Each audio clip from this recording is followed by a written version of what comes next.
सृष्टि बचपन से ही दिखने में सुंदर नहीं थी, लेकिन अमीर बाप की बेटी सृष्टि पर उसकी माँ जान छिड़कती। मेरी बेटी कितनी प्यारी है, भगवान सबको सृष्टि जैसी बेटी दे। सृष्टि धीरे धीरे बड़ी होती है। एक दिन सृष्टि की सहेली कहती है, तू दिखने में कितनी अजीब सी है, लेकिन मैं जानती हूँ हम सब में सबसे अच्छी शादी तो तेरी ही होगी। तेरे पापा अमीर जो हैं। और बता नहीं सकते यार, दहेज तो हर कोई देता है, ये क्या ज्यादा ले जाएगी अपने पति के लिए? अरे बड़े शहर में कोठी है इसके पापा की। अरे पापा की है ना, कौन सी इसकी है? इसकी होती तब तो कोई भी लड़का इससे शादी कर लेता। अरे पापा की मतलब पापा की है तो मेरी ही है ना? किसने कहा? अब तेरी तो तब होगी ना जब तेरा भाई ना हो। वैसे भी शादी के बाद सारी प्रॉपर्टी भाई के नाम होती है। सृष्टि समझ जाती है कि उसे किसी भी हालत में माँ बाप की सारी प्रॉपर्टी को अपने नाम करना है, लेकिन कैसे? एक दिन सृष्टि का भाई शीनू कहता है, बहन क्या कर रही है? तुझसे एक बात करनी है। अरे हाँ हाँ करना, मैं तो तेरी बहन हूँ। बहन मेरी लाइफ में ना एक लड़की है, बहुत अच्छी है। मैं सोच रहा हूँ माँ और पापा से बात करूँ शादी के लिए। सृष्टि को समझ में आ जाता है कि भाई की शादी होते ही भाभी उसे एक दिन भी घर में बर्दाश्त नहीं करेगी। क्या बात है भाई, बताना कौन है वो?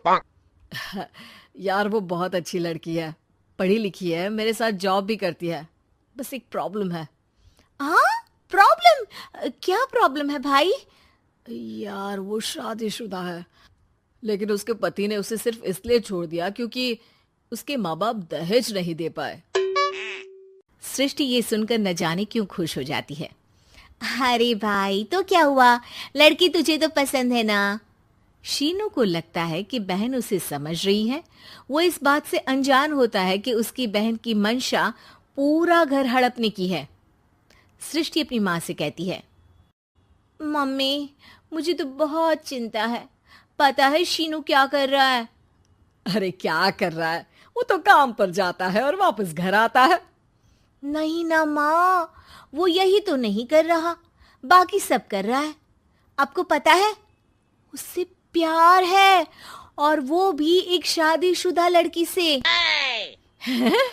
ये क्या हो गया? मैं सोसाइटी में क्या मुंह दिखाऊंगी? अरे तेरे पापा तो यही कहेंगे कि मैंने ही उसे बिगाड़ दिया है। माँ देखो, मेरी बात मानो, पापा पर भी विश्वास करने की जरूरत नहीं है। अब आप ही बताओ, पापा इतनी देर घर के बाहर रहते हैं क्यों? बोलो।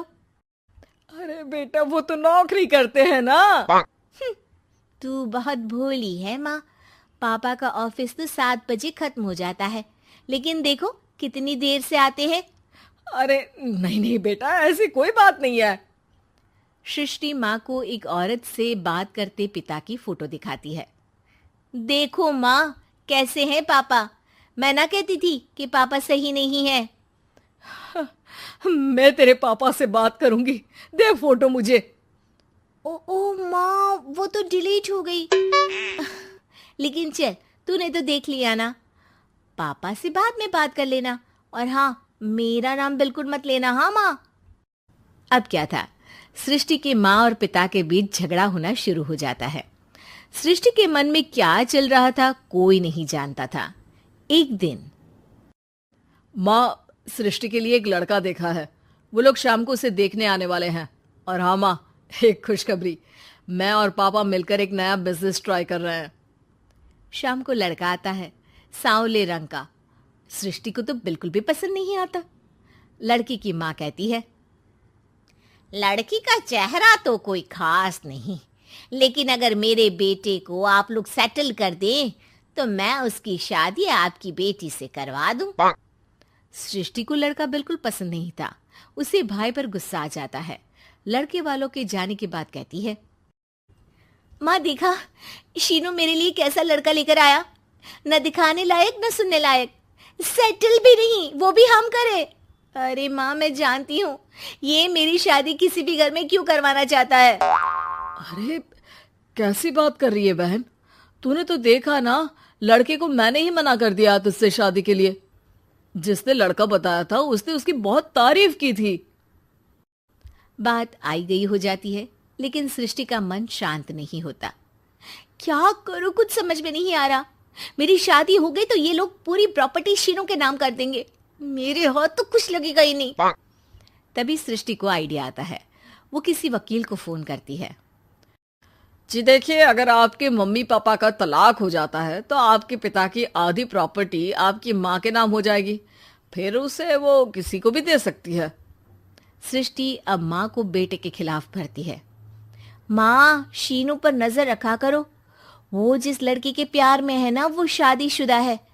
यहाँ आएगी, सारा पैसा रुपया जमीन जायदाद सब हड़प लेगी। पापा का भी हाल तुमसे छुपा नहीं है। ऐसा ना हो कि मैं और आप एक दिन सड़क पर भीख मांगे। हे भगवान, मैं तो जीते जी मर जाऊंगी अगर ऐसा हो गया तो। ऐसा हो गया नहीं माँ, ऐसा ही होगा। अभी समय है, आगे का सोच लो। मैं तो कहती हूँ पापा से आधी प्रॉपर्टी लेकर अलग हो जाओ। पापा की आधी प्रॉपर्टी भी हम लोगों को अगर मिल जाती है ना तो अगले 7 जन्म सफल समझो। बेचारी माँ बेटी के कहने पर पति से तलाक लेकर अलग हो जाती है। सृष्टि अब पैसों से गाड़ी और अपने दूसरे महंगे शौक पूरे करने लगी। उसके दोस्त भी उसके पैसे इस्तेमाल करते। सृष्टि, कल तुम कहाँ थी? मैं सारा दिन घर पर अकेली थी। तो मैं क्या करूं? मैंने ठेका तो नहीं लिया है ना तुम्हें संभालने का। माँ को सृष्टि से ये उम्मीद नहीं थी। वो बैठकर रोने लगती है। वहीं उसका पति यानी कि सृष्टि के पिता आ जाते हैं। मैं जानता था कि तुम्हारा यही हाल होगा, तो आपने मुझे रोका क्यों नहीं? मैं रोकता तो तुम रुकती क्या? सृष्टि के कहने पर तुमने मुझ पर अपने बेटे पर शक किया, लेकिन तुम ये भूल गई कि कैसे हम दोनों ने मिलकर जीवन में इतना सब खड़ा किया। माँ पति के गले लग जाती है। मुझे माफ कर दीजिए, मैंने आपकी कमाई का एक बड़ा हिस्सा गवा दिया। कोई बात नहीं, तुम साथ हो तो मैं ऐसी 7 प्रॉपर्टी खड़ी कर दूंगा। तभी वहां सृष्टि आ जाती है रोते हुए। माँ, मयंक ने मुझे छोड़ दिया। वो बोल रहा था जब तक मेरे पास पैसे थे तब तक ही वो मेरे साथ था। पापा, माँ, मुझे माफ कर दीजिए।